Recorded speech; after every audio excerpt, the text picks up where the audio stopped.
جل اللہ ما فی قلبی غیر اللہ نور محمد صلی اللہ لا الہ الا اللہ۔ حضرت عمر فاروق رضی اللہ تعالیٰ عنہ کے بارے میں امام ابن جوزی نے لکھا ہے کہ رات کو نا گھر کے اندر بیٹھے بیٹھے اچانک رو پڑے حضرت عمر۔ 62 سال عمر ہے، خلافت کے آخری ایام چل رہے ہیں، تو رو پڑے ایسے ہی گھر میں بلا وجہ ہی۔ آپ کی اہلیہ نے، زوجہ نے بیٹے کو اٹھایا، فرمایا پتہ کرو تمہارے باپ کو کیا مسئلہ ہے، کہیں کوئی تکلیف تو نہیں، درد تو نہیں، صاحبزادے آئے؟ ابا جی کیا بات ہے؟ فرمایا اماں کو بلاؤ۔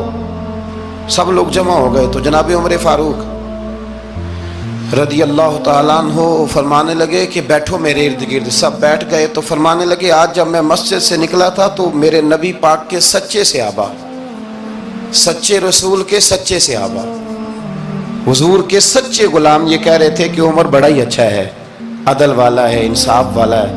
تو ابا جی اس میں رونے والی کیا بات ہے؟ تو فرمانے لگے ڈر یہ لگتا ہے کہ باہر تو میں اچھا تھا، کہیں گھر میں تو نہیں کوتاہیاں کرتا رہا۔ میری بات پہ توجہ کرنا، کہیں گھر میں آپ باتیں سن لیں تو شاید جتنی میں کرتا ہوں دوسرا کاری کوئی نہ سکے، لیکن جب عمل کے راستے پہ ہم نکلتے ہیں تو وہ مسدود ہے، وہ بند ہے۔ عمل کس نے کرنا ہے؟ آپ کوئی آیت پڑھیں تو یہاں غلطی نکالنے والے 20 لوگ مل جائیں گے، 20 لوگ، لیکن اس آیت پہ عمل کرنے والے کتنے ملیں گے؟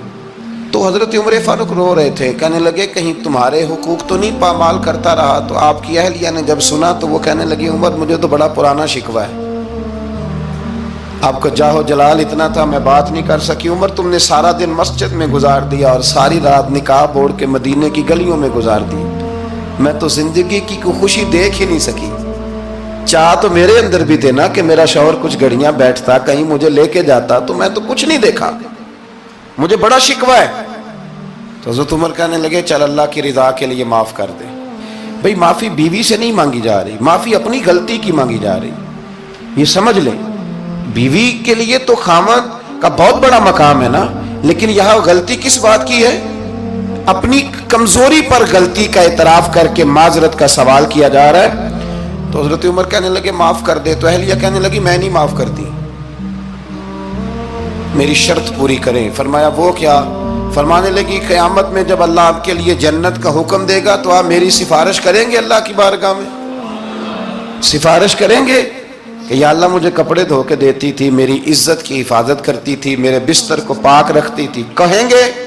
تو حضرت عمر فرمانے لگے تیرے ساتھ وعدہ رہا، رب نے اگر عمر کو اپنے فضل، اپنے کرم اور اپنے محبوب کے صدقے جنت دی تو عمر تیرے بغیر جنت میں نہیں جائے گا۔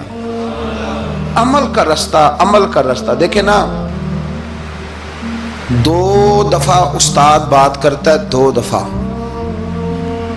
اور کوئی زیادہ، ایک تو ہے نا کہ ایم اے اور جناب ایم ایڈ اور ایم فل اور پھر پی ایچ ڈی قسم کا استاد، ایک وہ جو matric P T C teacher ہے نا، وہ 2 دفعہ اسٹوڈنٹ کو کام کہے تو تیسری دفعہ وہ ناراض ہو جاتا ہے، کہتا ہے میں 2 دفعہ کہا ہے۔ بچے کو آپ 2 دفعہ کہتے ہیں اور اگر تیسری دفعہ کہنا پڑے تو غصہ آتا ہے نہیں آتا؟ بھئی تو نے اتنی دفعہ کہا ہے، تو سمجھ نہیں رہا بات کو۔ اور اگر اللہ کریم قرآن مجید میں سینکڑوں دفعہ کہے نماز پڑھو، سینکڑوں دفعہ، اور یہ بہانے کر رہا ہے، یہ بھی پروگرام بنا رہا ہے، پھر کہتا ہے میں بے چین رہتا ہوں، میں بے قرار رہتا ہوں۔ عمل کا رستہ اس کو اختیار کریں، آپ سکون میں رہیں گے۔ بد عمل آدمی اور بے عمل آدمی یہ ہمیشہ پریشان رہتے ہیں، ہمیشہ۔ عمل کریں، توبہ کریں تو پھر بدل جائیں، پھر تبدیلی آئے، اور یہ کوئی مشکل کام نہیں، جو بدلنے والے تھے وہ بدل گئے، بڑا کچھ کرتے تھے پر پھر وہ لوگ بدل گئے۔ حضرت فضالہ رضی اللہ تعالیٰ عنہ کہتے ہیں کہ میں بڑا دلدادہ تھا عورتوں کا، اور میرا ماحول یہ تھا کہ میں قتل بھی کر لیتا تھا، معاذ اللہ چوری بھی کر لیتا تھا، اور رات میری طبیعت تھی معاذ اللہ نئی سے نئی عورت کے پاس جانا۔ کہتے ہیں ابو جہل نے اعلان کیا کہ جو نبی پاک علیہ السلام کا سر اقدس معاذ اللہ کاٹ کے لائے گا، نقل کفر، کفر نہ باشد، 100 سرخ اونٹ انعام ملے گا۔ تو میں نے ارادہ کر لیا کہ میں بہت سارا انعام حاصل کروں گا۔ قرآن مجید میں نا اللہ فرماتا ہے کہ بہت سارے لوگ ایسے ہیں جنہیں اگر میں رزق میں کشادگی دے دوں، زیادہ پیسے دے دوں، فرمایا باغی ہو جائیں، وہ سرکش ہو جائیں۔ یہ بہت سارے لوگوں کو جو اللہ تبارک و تعالیٰ اعتدال میں رکھتا ہے تو یہ ان کے لیے بہتر ہے. ہر بندہ دولت کے ہوتے ہوئے نیک ہو سکتا، تو یہ اللہ اگر رکھتا ہے نا اعتدال میں تو شکر کرے اللہ کا، ورنہ تو لوگ عیاشیاں کریں، پتہ نہیں کیا کچھ کر گزرے.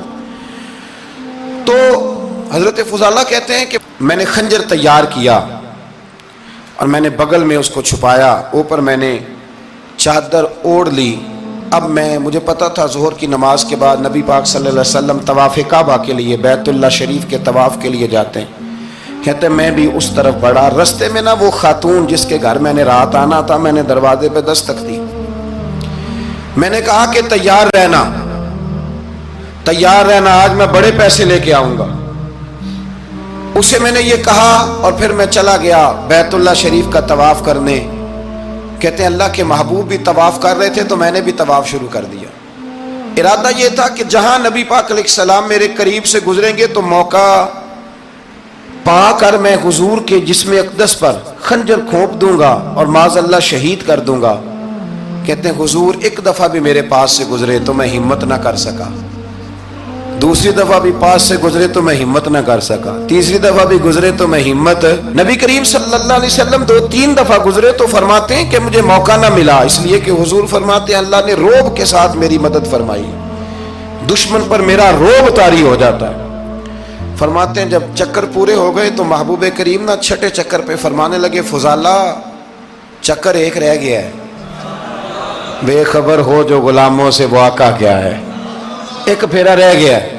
کہتے طواف مکمل ہو گیا تو محبوب میرے قریب آئے، فرمایا وہ کام کرتے کیوں نہیں جس کے لیے آئے تھے. میں نے عرض کی یا رسول اللہ کون سا کام، کیسا کام؟ اندر تو چور تھا نا، بانج فقیروں کسے نہیں ماریا اے ہوئی چور اندر دا، اندر چور تھا نا. کہتے ہیں حضور نے مجھے کندھے سے پکڑ کے ہلایا، فرمایا کرتے کیوں نہیں؟ جب حضور نے ہلایا تو وہ خنجر بھی پیروں میں گرا اور میں بھی رسول اللہ کے پیروں میں گر گیا. میں نے کہا حضور مجھے کلمہ پڑھا دیں. کہتے ہیں حضور نے پہلے میرے دل پہ دست مبارک پھیرا، پھر میرے نبی نے مجھے کلمہ پڑھا دیا. اب نا مرید ہونے والا کہتا ہے کہ جی آہستہ آہستہ میں ٹھیک ہو جاؤں گا. اب وہ آہستہ آہستہ کا کیا ترجمہ ہے یہ بالکل سمجھ نہیں آتی. بھئی کسی بندے سے 5 لاکھ روپیہ لینا ہے تو اس سے وہ کہتا ہے جی میں آہستہ آہستہ دوں گا، 500 روپیہ دے دیا کروں گا روز کا، تو کہتے ہیں میری رقم خراب ہوتی ہے، پورے دو. اور نیکی کی بات جب آتی ہے تو کہتے ہیں حضرت صاحب دین اتنا سخت نہیں ہے، میں آہستہ آہستہ ٹھیک ہو جاؤں گا. اب میں مغرب عشاء پڑھنی شروع کر دی ہے میں نے، اب میں تسبیح لے لی ہے، کل میں نے بھی آہستہ آہستہ میں ٹھیک ہو جاؤں. یعنی رقم لینی ہو تو وہ آہستہ آہستہ قبول نہیں ہے. لیکن اور مکان کی رجسٹری اگر کرانی ہو تو مالک مکان کہے کہ آہستہ آہستہ کرا لو. کہتے ہیں پیسے پورے دیے، سویرے چل اور بیان دے. یہ کیا بات ہوئی؟ یہاں یہ جو ہمارا ماحول تھا نا کر لیں گے ہو جائے گا، یقین کریں لوگ قبروں میں چلے گئے ہیں پر مسجدوں میں نہیں آئے. ہر کام سے لوگ ریٹائر ہوئے پر گناہوں سے ریٹائر نہیں ہوئے. آخر تک تباہی اتر گئی لیکن لوگ بدلنے کو تیار نہ ہوئے. حضرت فضالہ کہتے ہیں ابھی میں نے کلمہ پڑھا، ابھی میں واپس آیا، رستے میں وہ بی بی کھڑی تھی. کہتے ہیں میں وہ شخص تھا کہ عورتیں مرتی تھی میرے اوپر اور کسی کی جرت تھی کہ وہ آئیں بائیں شائیں کرے، لیکن فرماتے ہیں میں بی بی کے پاس سے گزر گیا. پہلے تو اس کا خیال تھا رکے گا، لیکن جب میں رکا نہ تو دروازے پہ آئی، اور جب میں گزر گیا تو اس نے آواز دی، لیکن میں نے سنی انسنی کر دی. جب آگے بڑھا تو میرے پیچھے دوڑی. فرماتے ہیں مجھے پکڑ کے کہنے لگی فضالہ تجھے کیا ہوا، تو وہی نہیں جو یہاں سے گیا تھا؟ آپ فرماتے ہیں میں کبھی نہیں رویا تھا، میں کبھی نہیں رویا تھا. اور جب کہا نا تو وہی نہیں، کہتے میں نے سر اٹھایا تو میری آنکھوں میں آنسو تھے. میں نے کہا میں جو گیا تھا وہ نہیں ہوں، اب تو میں محمد عربی کا غلام بن گیا، اب میں وہ نہیں ہوں. اب نہیں ہو سکتا کہ کوئی میری نظر میلی ہو جائے، یہ کیسے ممکن ہے؟ اب نا اسلام کی تعریف ہم نے یہ کی ہے کہ خبردار کوئی ہمارے قریب نہ آئے، ہم کسی کو بات نہیں کرنے دیتے کہ ہم مسلمان ہیں، ہم بات نہیں کرنے دیتے. پتہ کیا بات ہے؟ ایک میری یہ تقریر ہوتی ہے ممبر پہ، اور ایک میرا عمل ہوتا ہے جب میں سفر کرتا ہوں، جب میں گاڑی میں بیٹھتا ہوں، جب میں دوستوں سے ملتا ہوں. جب ان دونوں باتوں میں تضاد آتا ہے نا، تضاد، تو لوگ تقریر کو جذبات نہیں کہتے، ایک فن بن جاتی ہے تقریر. آپ کو پتہ ہے نا، واعظین نعت خواں کہتے ہیں میں نے محفل لوٹ لی، پھر لوگ شمار کرتے ہیں کتنے لوگوں نے سبحان اللہ کہی، پھر لوگ شمار کرتے ہیں کہ آج 5 بندے روئے بھی تھے جب میں تقریر کر رہا تھا. تو پھر یہ فن ہے، یہ جذبات کا اظہار. سمجھ لیں بات کو کہ عمل جب آپ نہیں نہ کرتے عمل، تو آپ خود بڑے بے چین رہتے ہیں کہ یار یہ میں کیا کر رہا ہوں، یہ کون سا گورکھ دھندا ہے کہ میرا عمل صفر ہوتا جا رہا ہے. ہمارے ایک استاد تھے تو وہ فرمایا کرتے تھے کہ اگر پڑھے لکھے آدمی کو تم بے عمل دیکھو تو اس سے دور ہٹ جایا کرو، ورنہ تمہیں بھی بے عمل کر دے گا. میں نے ان سے عرض کی، میں نے کہا حضور یہ کیا ہے؟ تو فرمانے لگے اپنے حضرت صاحب سے پوچھنا، وضاحت کریں گے.